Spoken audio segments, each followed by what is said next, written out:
Get ready, my soul. I'm diving in. Get ready, my soul. I'm diving in to the deepest kind of love, to the sweetest kind of life. Get ready.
Get ready, my soul, Cat Williams. We're so blessed every Sunday to have our music team with us.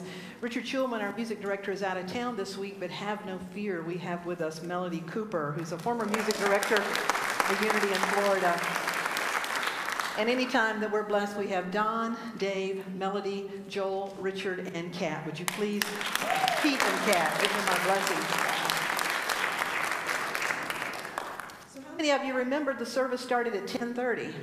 How many of you have been here since 9:45? Well, we'll see who comes in at 11:30. So, welcome to the Love and Light of Unity. Every Sunday we begin our time together, just remembering that there's one animating spirit, one God, one power, one presence that enlivens all creation, and we can never be disconnected from this source, but we can think we are or think ourselves apart. But we begin our time together by remembering and affirming our oneness. Would you join me? There is only one presence and power active in the universe and in my life, God the good, omnipotence. And then our mission here. We are an inclusive, inspiring, spiritual community, embracing our divinity and joyfully evolving together. As we begin our time together today, I invite you to join in an opening prayer. As we turn within this morning, we do so in the spirit of gratitude. Gratitude is that part of us that recognizes, that celebrates, that gives thanks. Today we enter into this time of giving thanks and recognition as we explore what it means today to be a healing presence in this world, to be open to the presence of wholeness that is always healing. And how do we do this in a practical way? And so as we give thanks today for celebrating and exploring what it means to be healed and to be a healer in this journey that we call life, we do so in the name and nature of all that is holy. And for this most sacred time together, we are truly grateful. Thank you, God. And so it is. Amen. We're going to invite you to stand and join with us in our opening song that says, "Put a little love in your heart."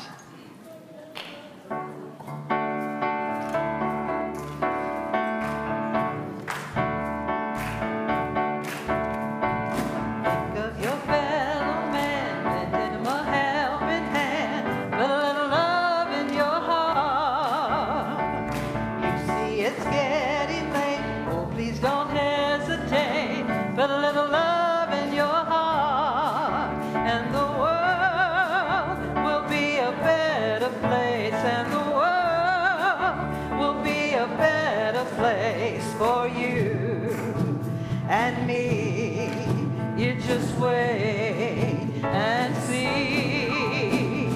Another day goes by and still the children cry. Sing it out. Love in your heart.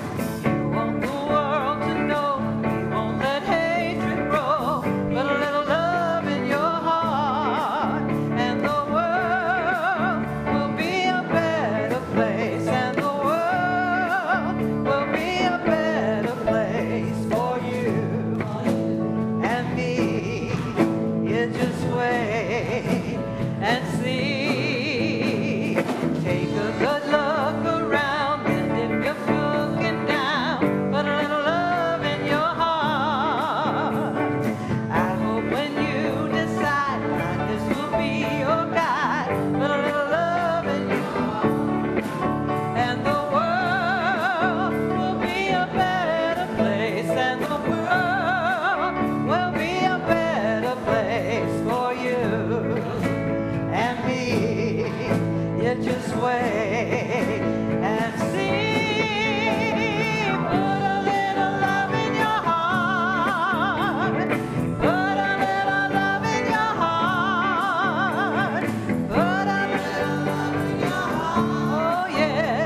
You to extend that love with a holy handshake or a holy hug. Welcome those around you this morning.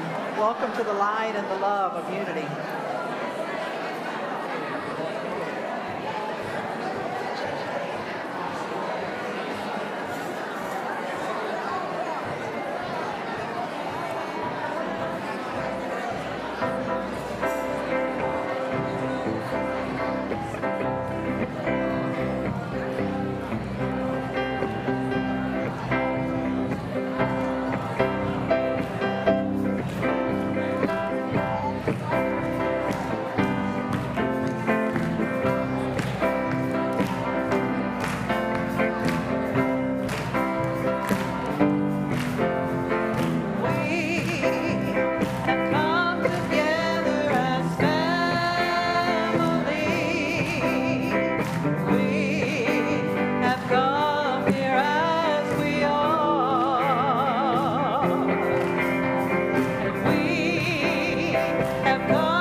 Thank you so much. You may be seated. Welcome this morning.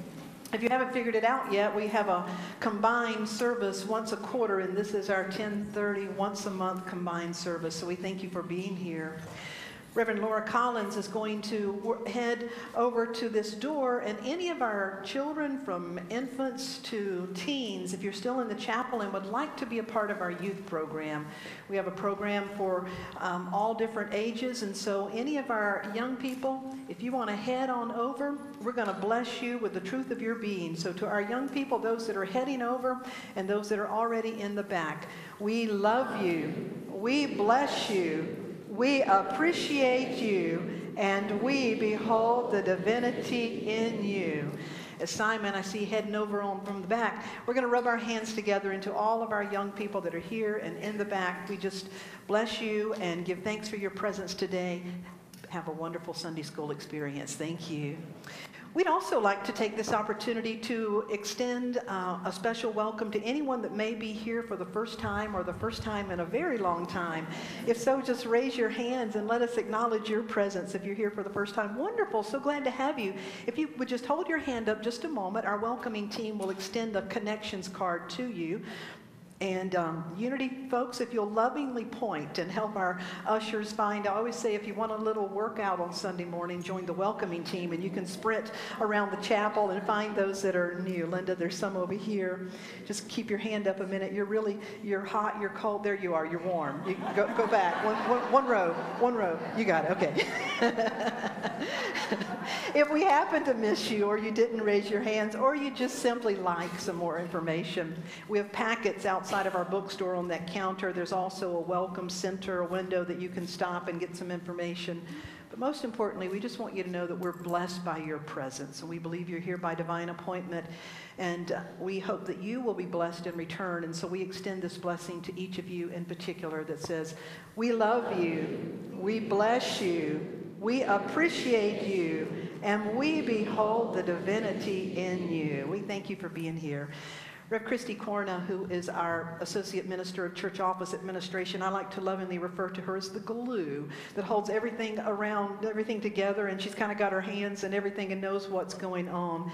She's going to share some announcement with us. Would you show her your love, Reverend Christy Corna?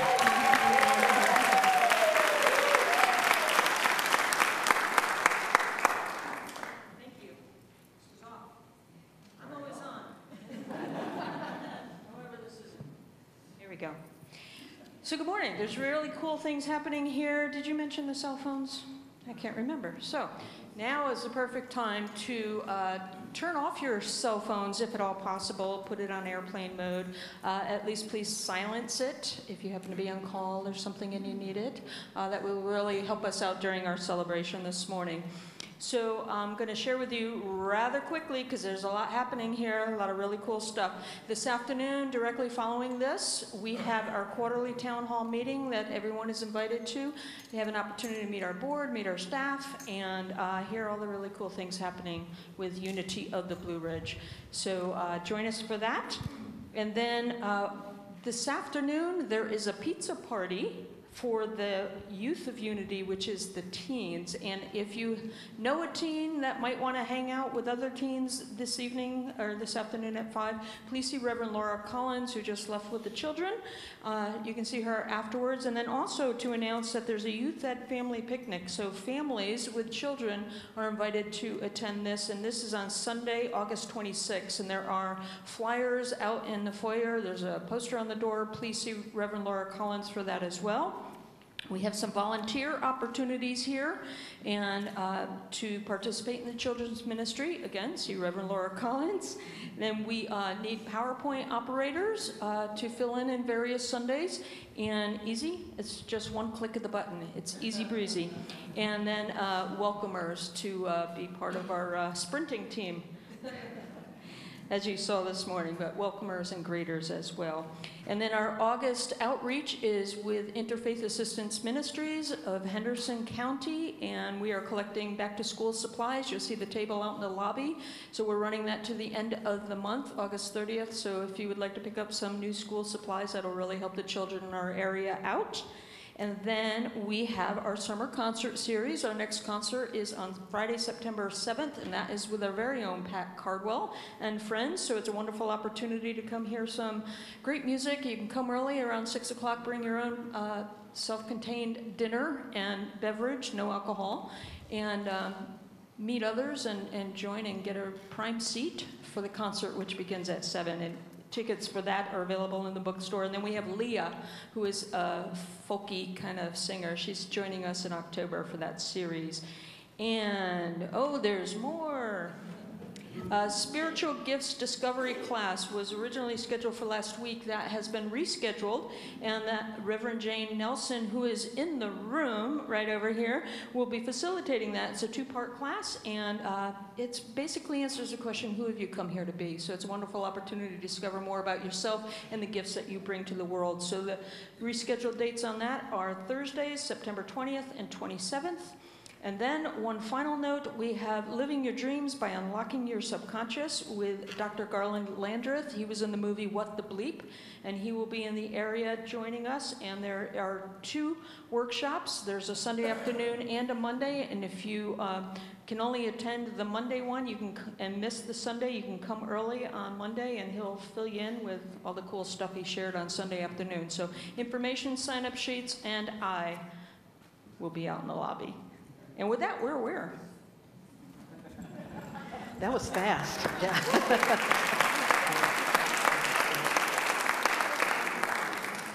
I also want to thank our team in the back who's making our sound, our video, all of this possible. And if you just turn around and wave, we'd like to welcome our live stream team. Those that are live streaming with us, welcome, and thank you for joining us online from wherever you are. This is an exciting Sunday. We are starting now in alignment with our once-a-quarter town hall meetings for this to be the opportunity and the time when we receive new members. And so I'm delighted to let you know that we have some among us. You know, in Unity, membership is not required. Anyone can participate and be involved.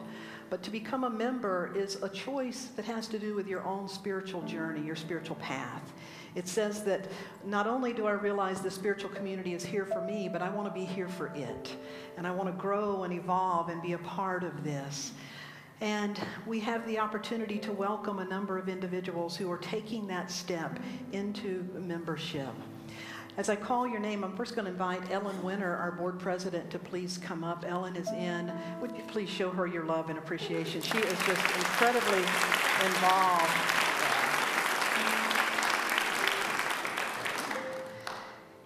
She's going to be giving a rose to all of those who come up, and Reverend Christie will be extending a certificate of membership. And so as we call your name, we'll invite you to come up, and I'll begin with Monica Birch, John Caprell, and Jason Hallbreaker, Melanie Coble,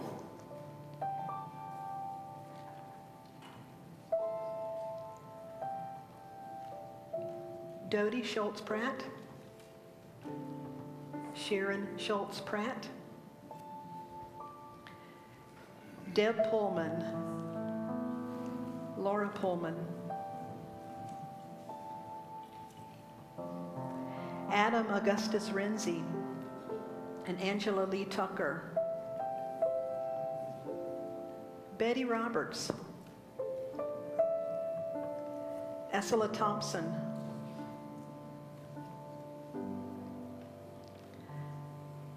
Monica Frazier, and Michelle Miller.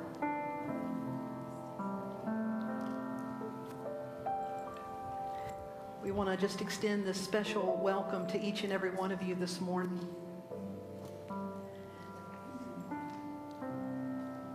And the symbol of a rose in the Western tradition is much like a lotus in the Eastern tradition. You know, you never really look at a rose bush or a rose and say, well, when is it perfect? Because it can express, and it does express, its perfection in every stage of growth. Whatever size, whatever stage it may be in. And so it is, we recognize that in each of you, that each of you are expressing your soul's perfection wherever you are in your life right now. But you've chosen to be part of a community. You've chosen to come together so that we could be here to support you and we would feel your support as well. And what you're committing to is to your own spiritual growth.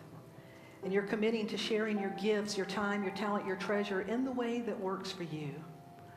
And so we would like to just rub our hands together and to extend this blessing back to each of you and to sing this song, if you give us the songs that this says. You are the face of God. I hold you in my heart. You are a part of me. You are the face of God. You are the face of love. I hold you in my heart. We are one family. You are the face of love. To each of you, we love you. We bless you. We appreciate you. And we behold the divinity in you. Would you please stand and give them our hand and our blessing? Thank you so much for being here. Yeah, welcome. You may be seated. You may be seated. Thank you.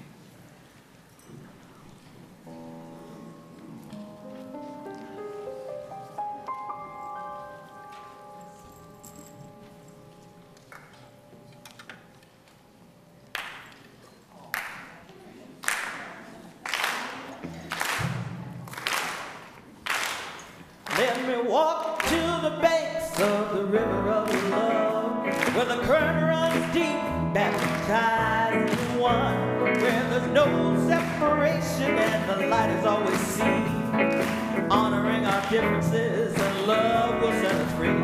Oh, Mother, Father, God, there's a healing going on. Mother, Father, God, there's a healing going on. Mother, Father, God, there's a healing going on. I said, oh, rock of my soul. I said, oh, rock of my soul. I see the blessings of the past to qualify. Learn to forgive. God knows we gotta try. It's my responsibility to heal the wounds of me. Faith, hope, love, and truth will set me free. I said, Mother, Father, God, there's a healing going on. Mother, Father, God, there's a healing going on. Mother, Father, God, there's a healing going on. I said, oh, a rock of my soul. Oh, yeah. I said, oh, rock of my soul. Rock my soul.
That's what it looks like to rock your soul. Would you give it up one more time for our Unity Band? Thank you all. Thank you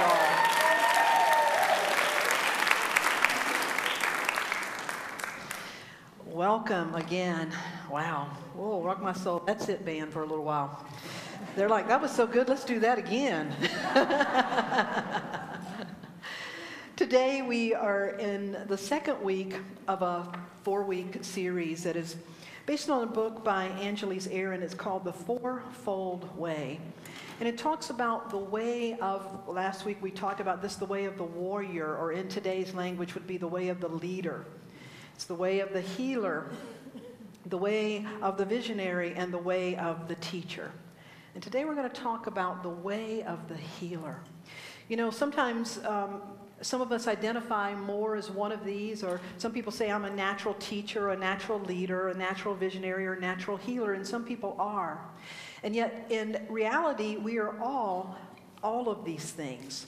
And the people that we seek to emulate spiritually, if you look at the life of Jesus, if you look at the life of the Buddha, if you look at Mother Teresa, if you look at the Peace Pilgrim, you will find individuals who were strong leaders and healers and teachers and visionaries, that they, whatever needed to show up at the time, that they knew what that meant. And so over these 4 weeks, that's what we're exploring, is how do we open to the way of these things. And so today, as we look at the way of a healer, you know, first and foremost, it involves showing up. Have you noticed that about your life? That life really doesn't work so well unless you show up.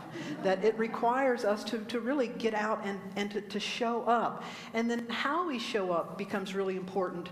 There's a story about it says, a driver did the right thing by slowing down and stopping at the light at the intersection just as it changed from green to yellow, even though they could have sped up to go through the light.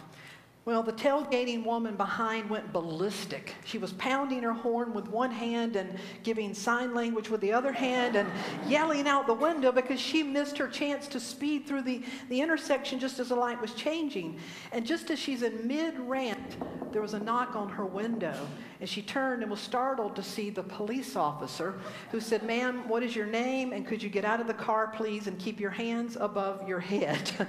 And as she got out of the car, told her name, wondering what's going on, he steps back and he calls in the license tags, and he's there for a few minutes, and he looks at her, and he looks and he looks at her, and after some time he walked over and he said, "Well, I'm sorry to hold you like this, but I pulled up behind your car and I saw you honking your horn and flipping off the driver in front of you and yelling and cursing like a sailor. And then I noticed all these stickers on the back of your car that said, 'Jesus loves everybody,' and coexist, and follow me to oneness. And then even the license tag is surrounded by 'You are the light of the world.' So naturally, I assumed you had stolen the car."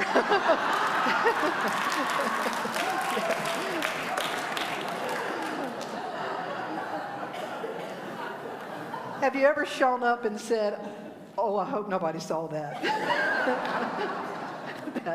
that it's like, okay, that wasn't my better self. You know, that I can thank God for do-overs. Amen? Yeah.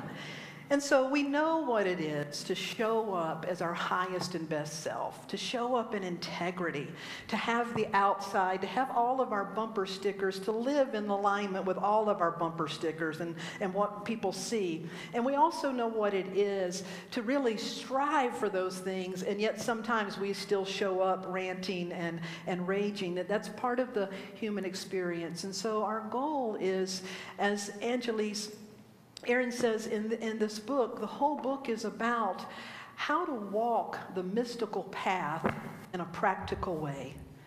It's what Michael Bernard Beckwith says when he says we're all here to be airy, gritty, you know, to be very spiritual as it is in heaven, as it is in spirit, as it is in our highest potential. So let us be that in earth, in body, that may we live out the truth of our being. And so when we look at the path of what does it mean to walk and the way of the healer? We're going to explore that today, and I hope that today you will realize that you are a healer. Whether you consider yourself a healer in the physical sense, maybe a natural healer or a trained healer, or whether you come to realize that you are a healer in its most essential self, an essential way, but in reality, the truth of the matter is that we really are all healers in our own right on this path together. In the book, I think she does a beautiful job of explaining this. She says, the archetype of the healer is a universal mythic structure that all human beings experience. Among indigenous cultures, the healer supports the principle of paying attention to what has heart and meaning. Healers in all major traditions recognize that the power of love is the most potent healing force available to all human beings. Effective healers from any culture are those who extend the arms of love through acknowledgement, acceptance, recognition, validation, and gratitude. I want to read those again because they're very healing. Acknowledgement, acceptance, recognition, validation, and gratitude. Healers in any tradition are inherently skilled in the art of acknowledgement. I would say acknowledging the truth of our being, acknowledging the truth of what is. Probably the most powerful contemporary example of a person who demonstrates the healing power of extending love is Mother Teresa. Now, this book was written before Mother Teresa crossed over, but so Mother Teresa certainly was a powerful example. It says in shamanic tradition, she would be called a medicine woman. And she never, I don't know if she went around a lot laying her hands on people to heal them, but would you not agree she was one of the greatest healers that many of us probably have ever read about or heard or seen? And so the power of love is the power that we work with when we're talking about the power of healing. The scriptures tell us that God is love, that God is love. And that God is wholeness. God is all that is. And so to come into a greater experience of love is to come into a greater experience of our wholeness. So we could say that to extend love is to extend a healing presence. And as we deepen in our own awareness and growing into love as who we are and learning to honor the love and the divinity with all others, we become a greater and greater healing presence in this world. If you turn to the scriptures and look at this, when we talk about healing, you know, we're told that we're the light of the world and that the highest law in the time of Jesus in the Jewish tradition, the Hebrews, there were over 600 laws they were supposed to remember. And one day in a conversation, they asked Jesus, they said, Rabbi, how do we remember this? What's the highest law? And he said, remember this, the highest law is to love the Lord your God, to love the source of your being with all your heart, your mind, your strength, and to love your neighbor as yourself. To love yourself, to love your neighbor, to love the God of your being, that love is the highest law. And that healing then is to really walk in that loving presence. It says in the Gospel of Luke, but to you who are listening, I say, love your enemies, do good to those who hate you, bless those who curse you, pray for those who mistreat you. If someone slaps you on one cheek, turn to them the other cheek. If someone takes your coat, do not withhold your shirt. Give to anyone who asks of you, and if anyone takes what belongs to you, do not demand it back. Do unto others as you would have them do unto you. He was sharing a code of love, a code of compassion, which is also a code of healing. The Buddha said it very succinctly this way. The Buddha said, our sorrows and wounds are healed only when we touch them with compassion.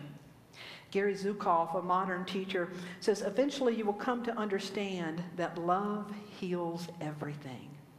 So the way of the healer is one who walks and embodies this presence of love. Again, if we look at the scriptures, one of the things that we come to realize is that we're all called to be healers, just as we're all called to be the light of the world. Now, how many of you consider yourself a healer or a healing presence, at least? And then perhaps how many of you have never considered yourself a healer or a healing presence? That we're typically somewhere in between those. But today, I hope we begin to realize that that each of us, our presence can be a presence of healing. You know, there's a saying that says, healed people heal people, and hurt people hurt people. That our actions, our words, our presence can be a presence of healing or a presence that hurts. And our goal is to be a presence of healing. If we look at the life of the great teacher, the master teacher, Jesus, you know, Jesus is referred to quite often as the Savior.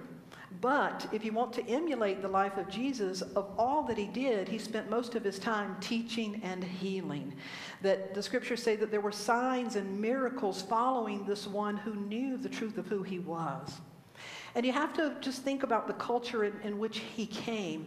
He was born into a culture and a time where the people believed in divine providence, what we may call God's will, that if a person had a lot of land, they were blessed. If they had nothing, they were cursed. If they could see, they were blessed. If they were blind, they were cursed. If they had children, they were blessed. If they were barren, they were cursed. That they were looked on that either God blessed them or God cursed them. And that's just the way it was. And then this man comes along who begins to interrupt this. He begins to work with people who were blind and now can see. He begins to work with people who were bound down in debt, and he set them free. He began to work with people who were barren and began to bear fruit. And so the people around him said, who is this man that has powers like the gods? Who is this one that can heal? And he was very clear, though, in Jesus' teaching, he was very clear that it was not simply about him. That's why he would always say, your faith has made you whole. And so we're all healers, but he wanted to know that don't get attached to the person. The scriptures say that he gave his followers the power to heal. He said in the scriptures that the things I do, you shall do also. He meant for all people to know that they were healers. There's many different stories. The story of Palm Sunday when Jesus is getting ready to ride the little donkey into Jerusalem. There's a kind of a sidebar story about a man named blind Bartimaeus who starts yelling, heal me, heal me, heal me. And the scriptures say the people were saying, shush, shut up, just be quiet, be quiet. And the more they tried to shush him, the louder he got.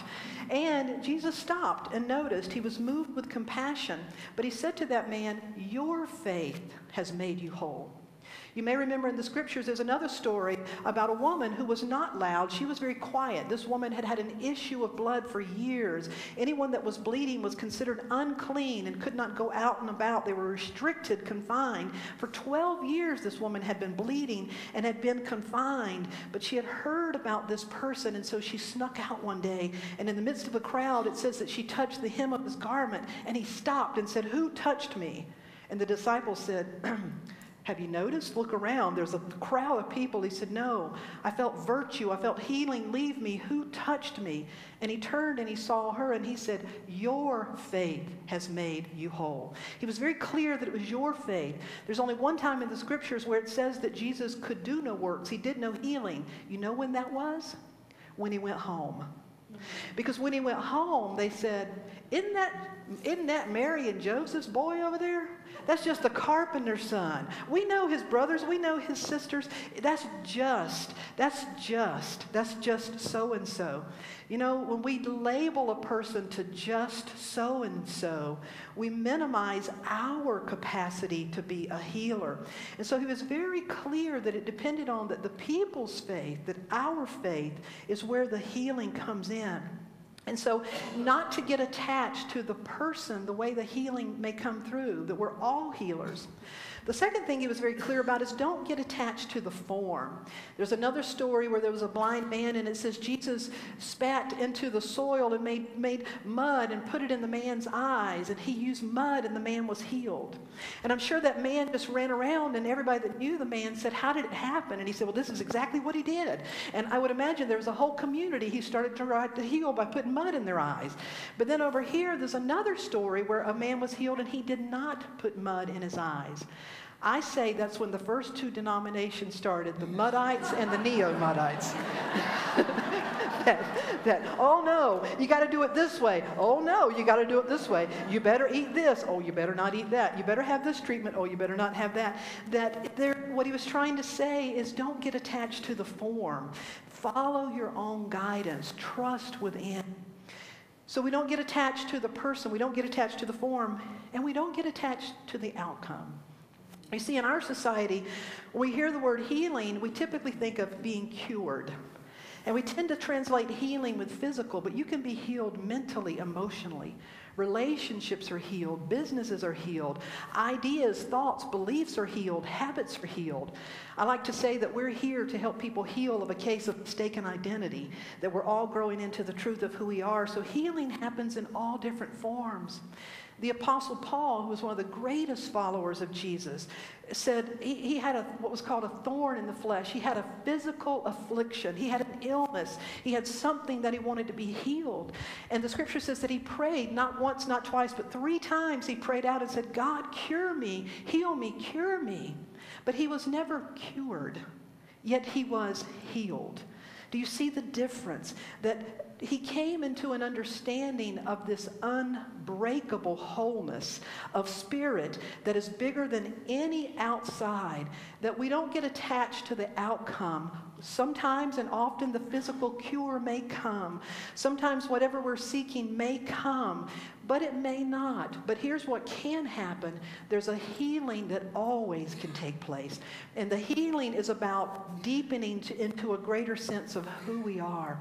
The scripture said in the case of the Apostle Paul that the Spirit spoke to him and said that it is through the weakness, it is through the brokenness, it is through the imperfection that you come to discover the greater perfection.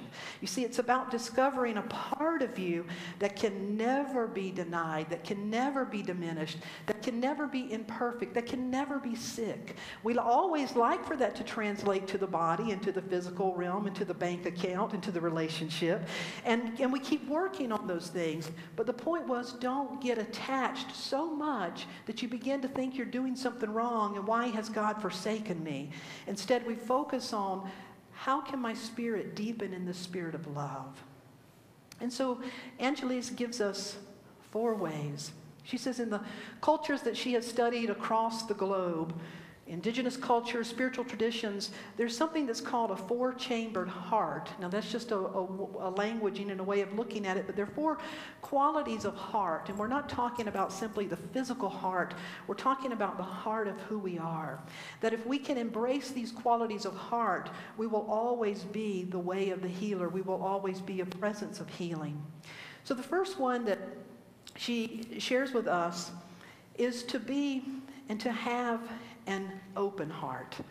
Or I'm sorry, the first one is a whole heart. A full heart. To have a full heart, which we would call wholehearted living. Have you ever done anything half-heartedly? Yeah, we all do, different times. I remember as a kid on Saturdays, my sister and I would have to clean our rooms and then we could go out and play.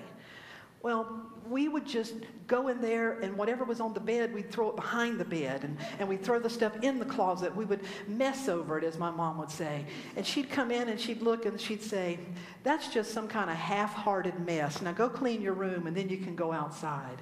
You see, we tend to show up half-heartedly when we feel like we should do something. We have to do something. We don't want to do something. Amen?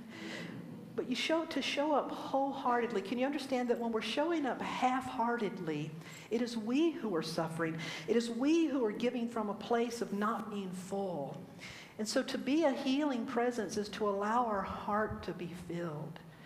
It's to find out what's the joy that lights me up. How can I fill my cup? How can I be filled that I can give to another?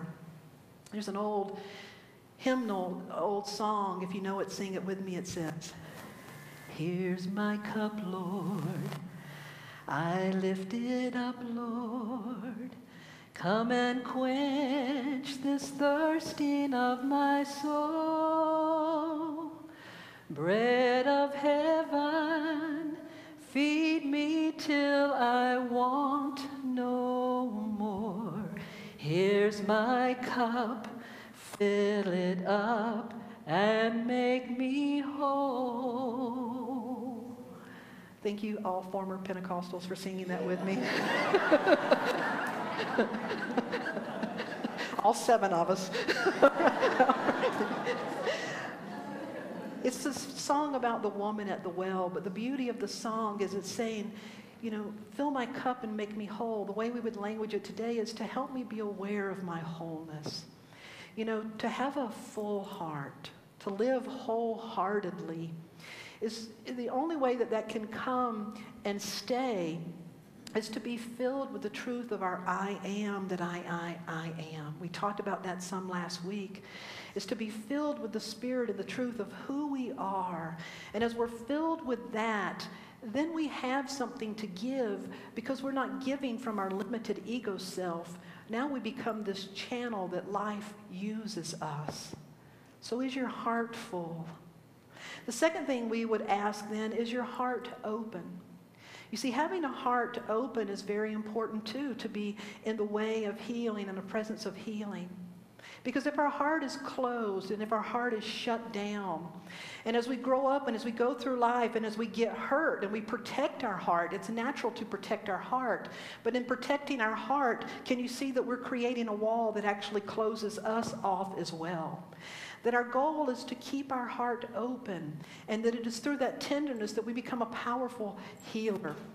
Some of you may recognize this individual, Sister Joan Chittister.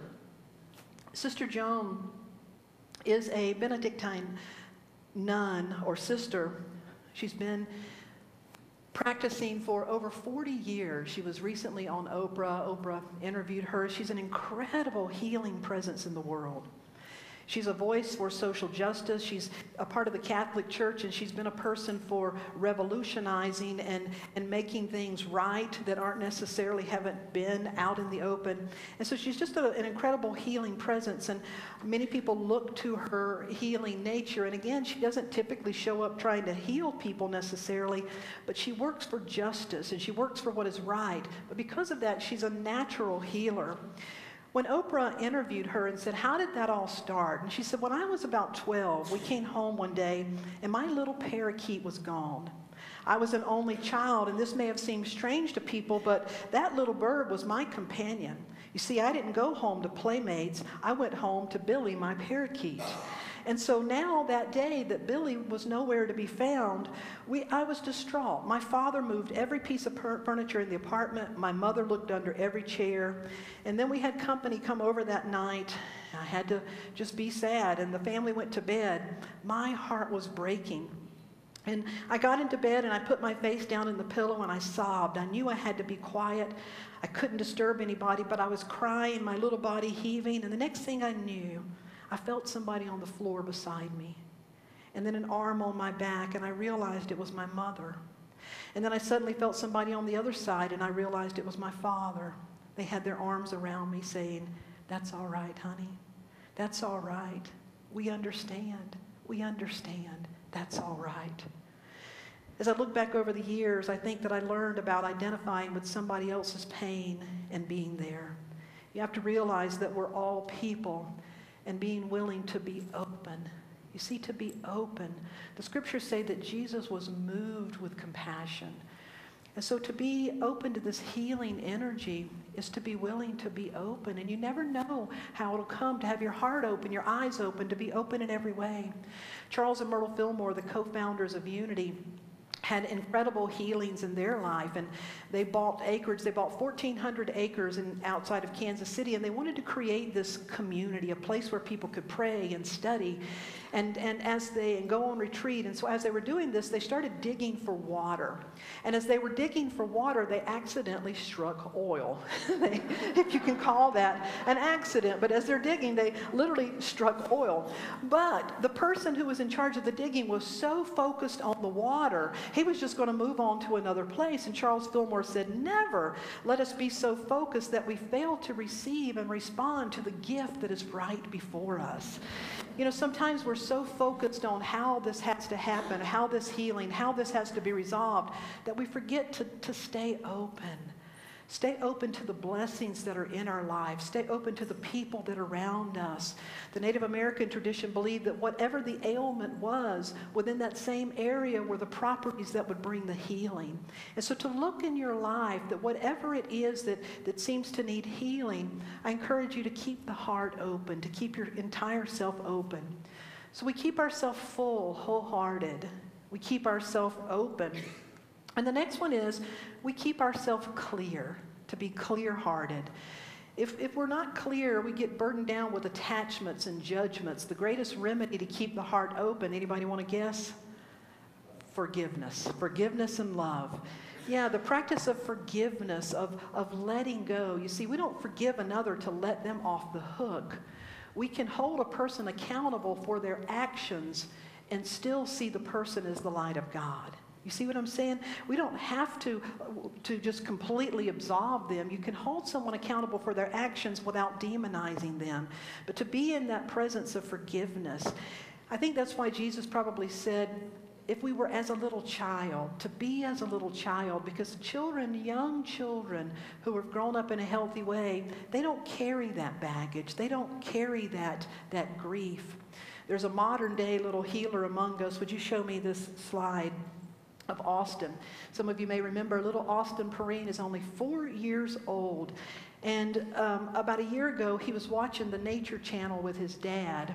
And they saw a panda, and in this particular show, the panda's mother and father both were killed, and the little panda was left. And his dad happened to say, "Well, that little panda's going to be homeless." And little Austin said, "What is homeless?" And he said, "Well, you know, if you don't have anybody to love you, then you don't have a home. You just have to be on the street." And little Austin said, "Are people homeless?" And his father said, "Yeah, son, unfortunately there are some." And he said, "Well, I want to see one." Now, if you've ever been around a 4-year-old who wanted to see something, you know eventually you probably got in your car and took them there. And that's what happened. His dad, TJ, eventually took him just a few miles from home into the city where there were homeless people. And he said, "I want to go out and talk to one." And so he went out and he talked to one, and he asked the man, "Are you hungry?" And the man said, "Yes." He turned to his dad and he said, Can I use my allowance and let's go to Burger King?" And so he went and bought a bunch of little dollar chicken sandwiches and handed them to everybody. And he had turned that into a mission. And his mission is to show love. He's now been interviewed. Burger King called on, and they now give him $1,000 a month to buy food to go feed people. He's raised so much attention and so much money. Within a year now, they're building a shelter for people because one little kid had a clear heart. He didn't know any better. He didn't know that there were reasons that we couldn't help or shouldn't help or do that. And so for us, we would ask, is our heart clear? Is our heart full? Is our heart open? Is our heart clear? And then finally, is our heart strong? Is your heart strong? Myrtle Fillmore, the co-founder of Unity, who was healed back in the 1800s of tuberculosis, had believed that she wasn't strong. But she grasped a hold of some ideas that she was a child of God and she didn't inherit sickness, she inherited the life of God. And one of her favorite sayings, she said, "All things I am can do and be through Christ the truth that lives in me." All things I am can do and be through Christ the truth that lives in me. She began to realize that true strength comes from knowing who we are as an expression of all that is and allowing this life energy to use us. Melody, as you prepare and as the sound 1,000 people took in 7,000. You know how many hotel rooms they have in Gander? 5. Isn't that powerful? And I love what it says, that the person who said, "Whatever we needed was provided, and I don't know how it happened." You see, that's what it means to show up. And I look at this and I get excited because what can a spiritual community of 200 or 300 people do if we choose to show up as the light of the world? As we choose to show up as the healers that we are created to be. And I'm not talking about the laying on of hands and the simply focusing on the physical healing. That may happen. The scriptures say signs and wonders may follow. But to focus on having that full heart, that open heart, a clear heart, and a strong heart. Are you willing this week to really explore how you're being called to walk the path of the healer?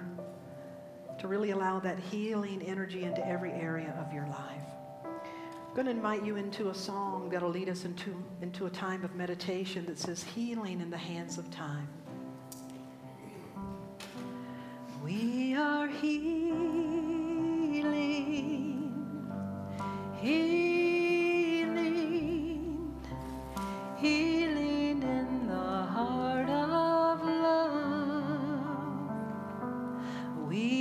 are healing, healing,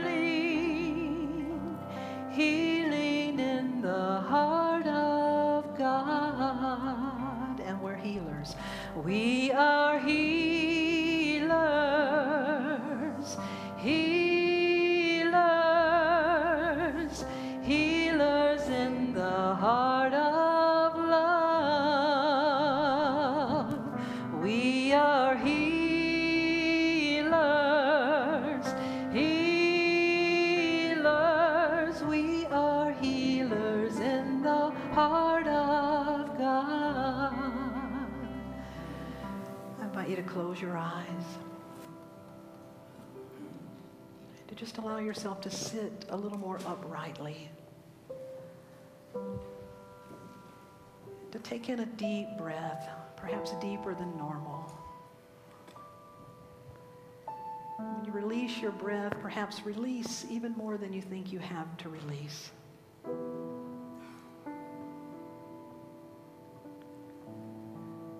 The scriptures say that in God, the creative, all that is, in God we live and move and have our very being. This means that are we who bring God and the fullness of God to life.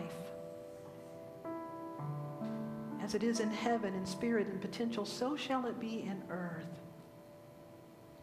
It is we who are called to be the light of the world, to be love, to be peace, to be hope. It is we who are created to be the healing presence, the healing balm, the medicine that our world needs, that our family, our household, our body.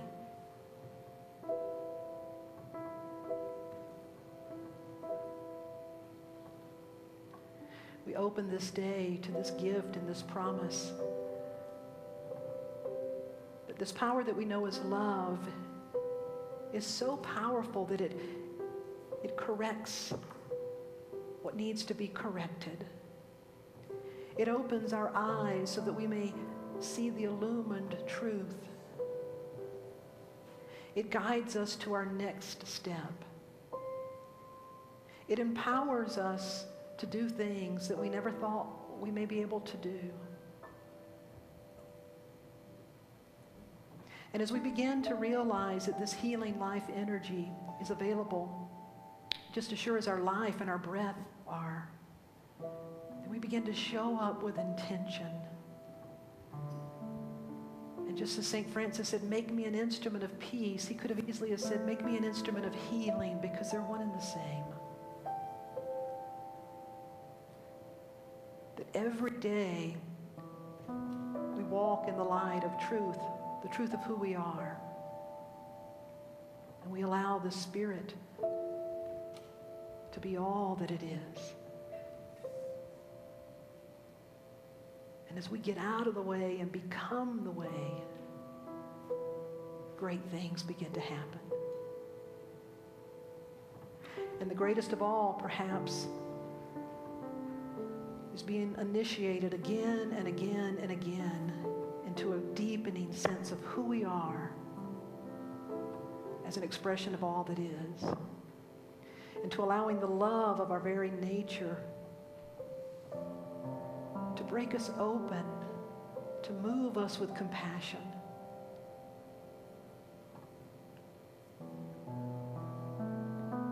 So where in your life are you being called to become more wholehearted and full?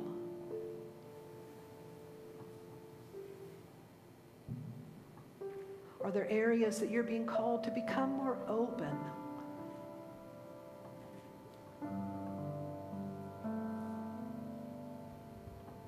Are there ways that you're being called to become more clear, to let go of anything that weighs you down and holds you back? And are there areas that you're being called to embrace this higher power of strength, to stand in the strength of the Spirit within you? And that never means that the doubts and the fears will dissipate, because they don't. But it means you learn how to walk with them and then eventually walk in front of them.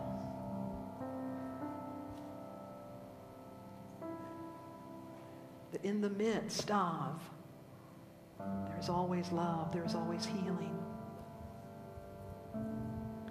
In this space of healing, I invite you to call to your remembrance any that you are holding in prayer and to lovingly speak their name into this sacred space.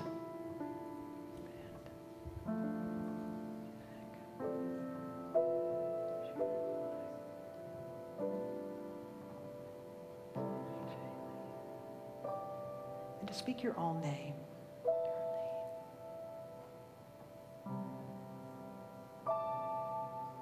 This great creative presence, as it is in heaven, in spirit, in potential, so let it be in our earthly experience. 'Cause we are healing, healing, healing in the heart of love. We are healing.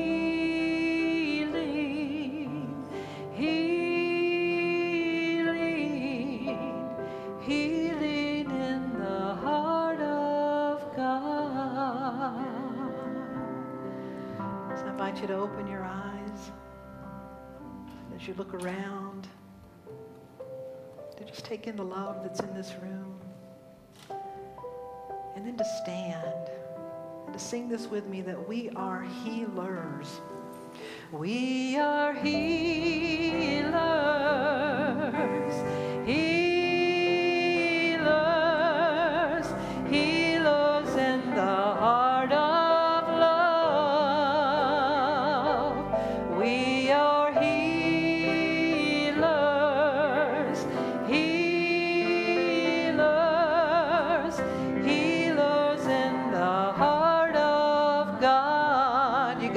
it out.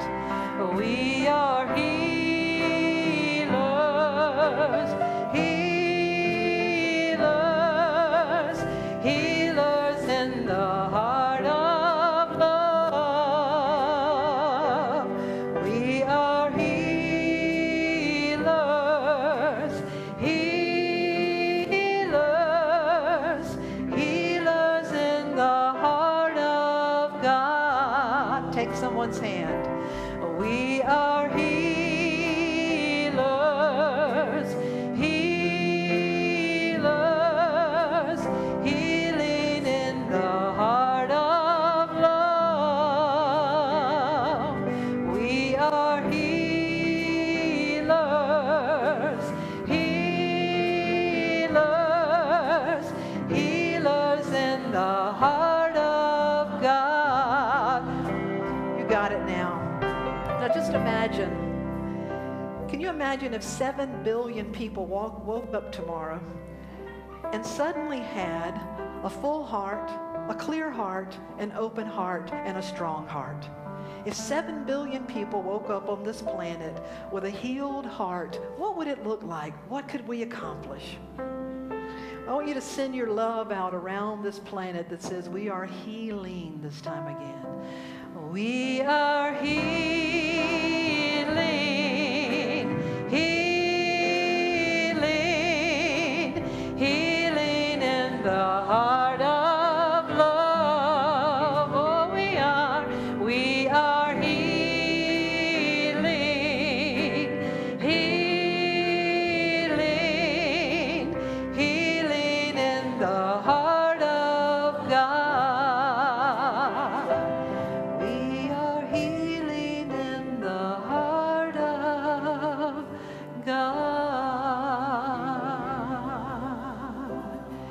God is love, and so are you. Would you tell one person, I see your healed self. Amen. I see your healed self in every way. I see your wholeness. And so it is. Thank you. You may be seated.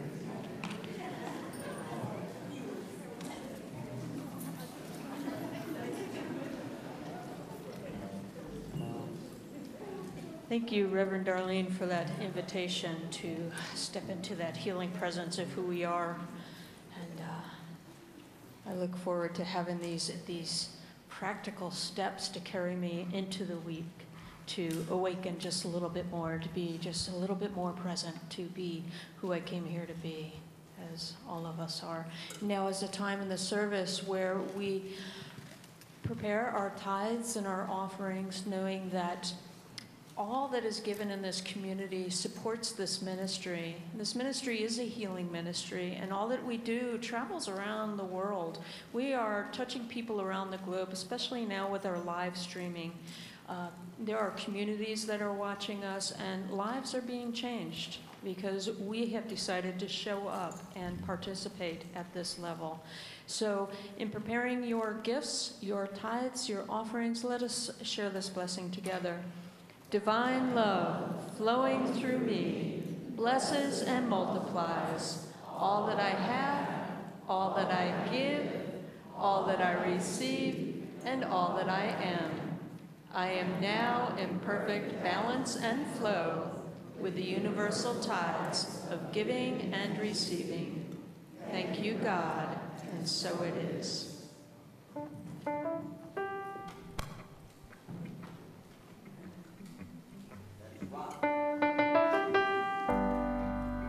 He's got the whole world in his hands. He's got the whole wide world in his hands. He's got the whole world in his hands. He's got the whole world in his hands. He got the little bitty baby in his hands. He's got the little bitty baby in his hands. He's got the little bitty baby in his hands. He's got the whole world in his hands. Got you and me, brother. Got you and me, brother. In his hands, he's got you and me, brother. In his hands, he's got you and me, brother. In his hands, he's got the whole world in his hands. Got you and me, sister. You and me, sister.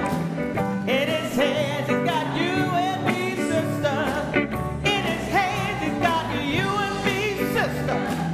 In his hands, he's got the whole world in his hands. Yeah. He's got everybody here. In his hands, he's got everybody here. In his hands, he's got everybody here. In his hands, he's got the whole world in his hands.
to invite our ushers to come forward, and Reverend Michelle Smith, who is one of our prayer chaplains, is holding our prayer box.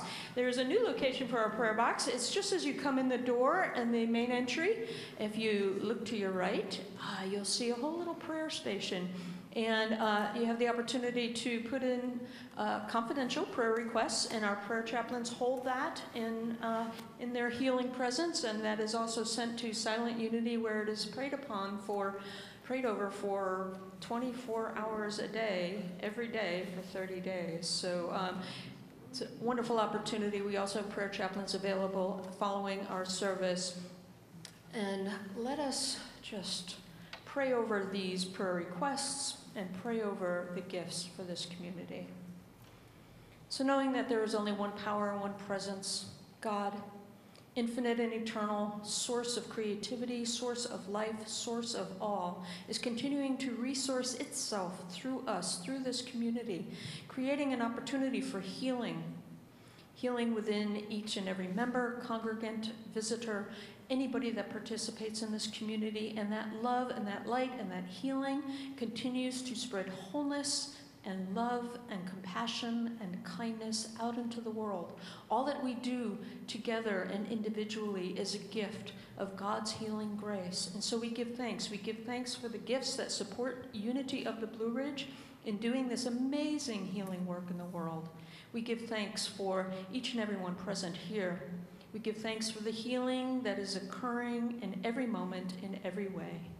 We let it go, we allow it to be, so it is. Amen. And a reminder, we do have our town hall meeting directly following this service. Take a 15-minute break to allow you time to, anybody that can't stay, but we'll be back in here at noon for a 1 hour, what we have what's called a quarterly town hall meeting, where we discuss the business of the church, a little bit about an update on the architect that we've been working with, and some exciting stuff to talk to you about. So I hope you will join us. Would you once again thank this amazing band for what they're doing? Yeah.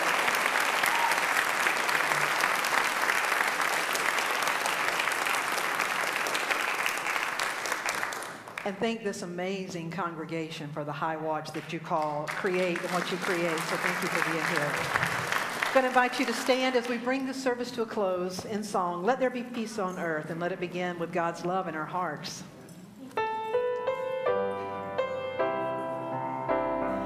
Let